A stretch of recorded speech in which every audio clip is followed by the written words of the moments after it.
Welcome back, guys. It's Kids Home Playground here, and today we're back for another video in Scratch.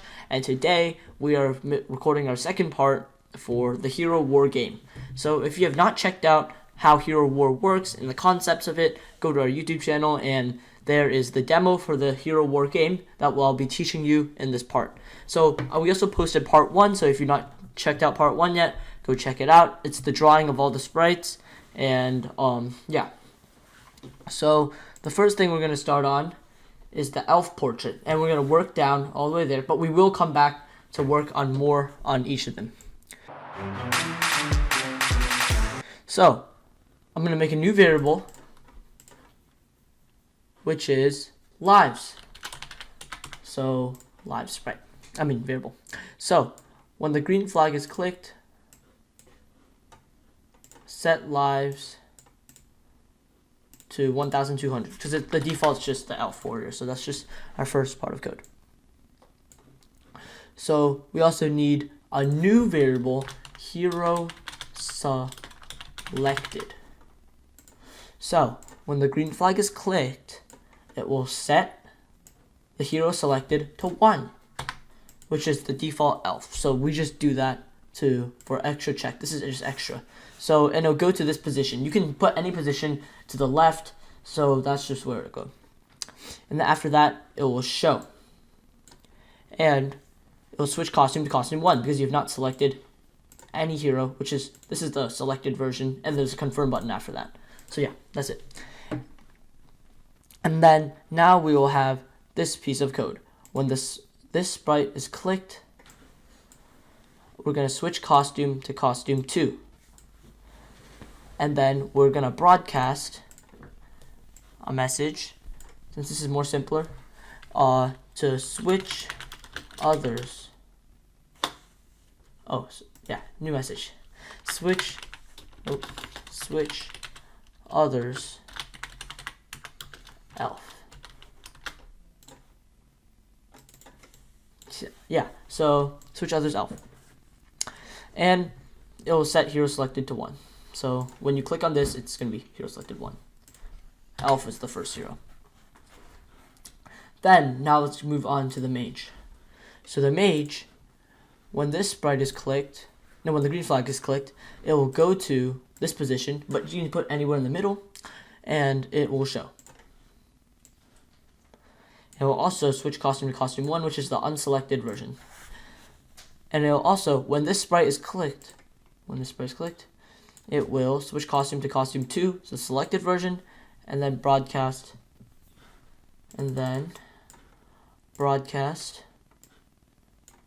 switch others, mage.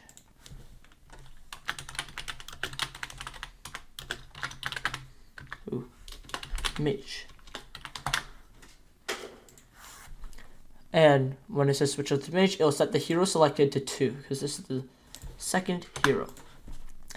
And it'll set the lives of this hero to 1000. So mage has a little bit less than elf warrior, because some of its abilities are better. And then let's move on to the fairy. We'll come back to each of the portraits to add more code later. When the green flag is clicked for the fairy, it will go to put anywhere on the right, but I just put this position, and it will show and switch costume to costume 1. When this sprite is clicked, so when it's clicked, it will switch costume to costume 2, the selected version, and then broadcast another message, switch others, fairy. And then the fairy is the third hero, so set hero selected to 3. And then set lives to 850, because the fairy queen's abilities are very good. Now let's go back to the elf. So in the elf, we will now have these pieces of new code. When I receive switch others mage, so when you click on the mage, it will switch costume back to costume 1, so the deselected one, and then it will stop other scripts in the sprite. the same with the fairy. So switch others fairy. So let's also do this for the mage. So when I receive switch others elf, so when elf, it will do switch costume back to costume 1 and stop other scripts in the sprite. Same with the fairy. So this is the elf and the fairy. And then in the fairy, when I receive switch others elf, it will switch costume to costume 1 and stop other scripts in sprite. And then same with the mage. Mage. There we go. That is the portraits, but we will come back later to do some more. So now we'll move on to the confirm buttons for each of the corresponding heroes. So when the green flag is clicked for, this is the elf, so elf's confirm button. When the green flag is clicked, it will hide, but it will go to the front layer, so it doesn't hide behind the elf. Where is that? Go to front layer, and it will switch costume to costume 1, which is this one. So yeah, and we also changed the size to this one to 45 because that's the size that I want for the button.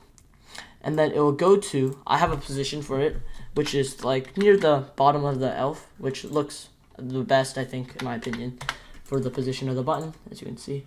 Well, it'll show up later, but yeah. Okay, and then after that, it will do, when I receive switch others elf, it will show, while when I receive switch others mage, it will hide, and same with the fairy. So that's that. And then when this sprite is clicked, it will wait 0.5 seconds and broadcast hide all others. A new message, so hide all others, which is just basically the start of the game. But I named that because it's, yeah. And then it will set the hero selected to 1. And then when I receive hide all others, it will also hide.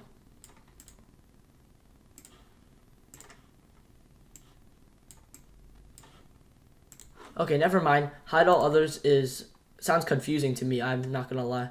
So I'm gonna change it to start game. Game. So that's basically the start of the game. It'll broadcast start game. And when I receive start game, it will hide. So that is the confirm button for the elf. So let's go back to the elf portrait and do this. When I receive start game, it will hide. Same with the mage and the fairy. Let's see if that went in. There we go. Because we wanted to hide, because it's just the portrait, the selection. So we can actually duplicate the button and use it for all 3 and just change and tweak some few things. So let's just do that real quick. We can just make new ones later. We'll take this, duplicate it. Okay, so we can just basically duplicate all of these. Oop. So this is gonna, I already made 3. Okay, so I made 3. So let's drag them up here. And then this is gonna be confirm mage. Okay, mage. And this is gonna be confirm queen. So 3 confirm buttons. So now let's go to the confirm mage. When the green flag is clicked, I have also a position for this. It will go to 0, -71. That's just the position I had for it. And then it will, when I receive switch others elf, it will hide instead of show. And when I see switch others mage, it will show instead of hide. And fairy, it will also hide. And when I receive start game, so yeah, it will wait 0.5 seconds, broadcast start game, and set hero selected to 2, and then it will hide. And that's the Mage. And now let's work on the confirm button for the Queen. When the green flag is clicked, it will go to, I have a position, 157, -75. And it'll go to the front layer, hide, switch costume to the button 1, the only costume, and then it will, when the sprite is clicked, wait 0.5 seconds, broadcast start game, set hero selected to 3, and hide. And then now instead, it will, when I receive switch others, elf, it will hide. And when I receive switch others mage, it will hide. And then when I switch others fairy, it will show. So, okay, and this piece of code is like not useful because we already make it hide. I don't know why I did that for the elf warrior, so let's just move it up here. When the sprite clicked, blah blah blah. When I receive start game, we don't need that. So let's move that over there. So this is all the code for the buttons. So let me zoom this out for you. So feel free to pause the video when I get this angle.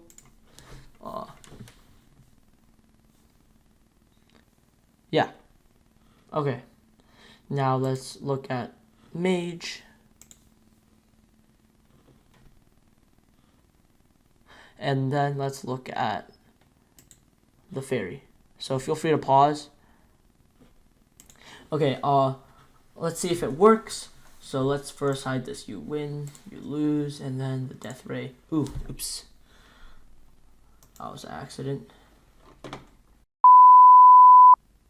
Alright, that was my bad. Okay. It's hidden now though. And then let's hide the death ray. So let's see, and the wait sign. So this is, let's see if it works. So we have the elf warrior, when hero select is 1, and you can click the confirm button, the grandmaster mage, and then the fairy queen. So it works. And yeah, now let's work on the player movement.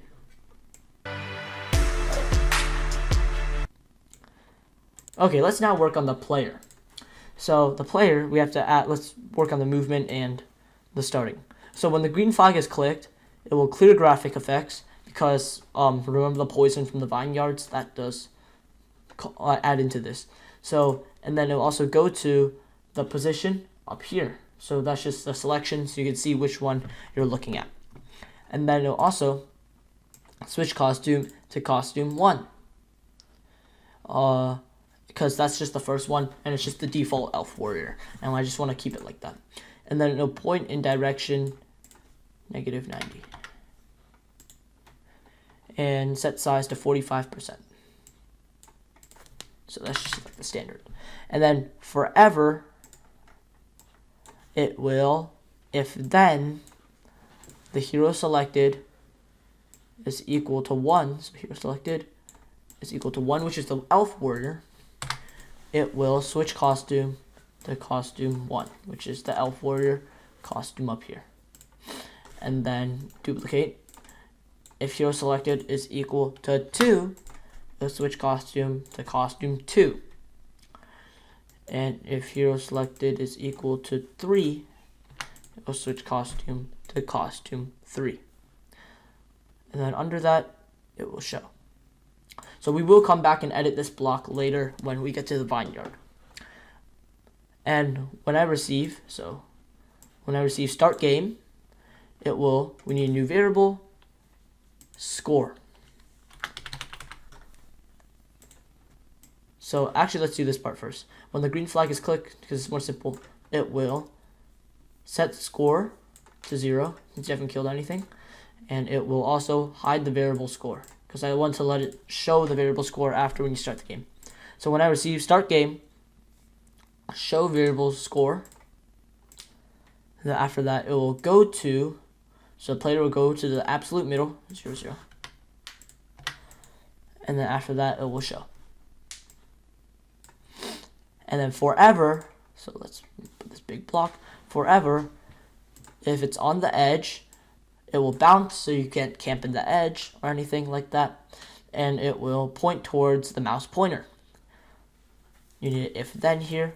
If then key W, so W pressed, it would change Y by 5. So it goes up if you click W, and yeah.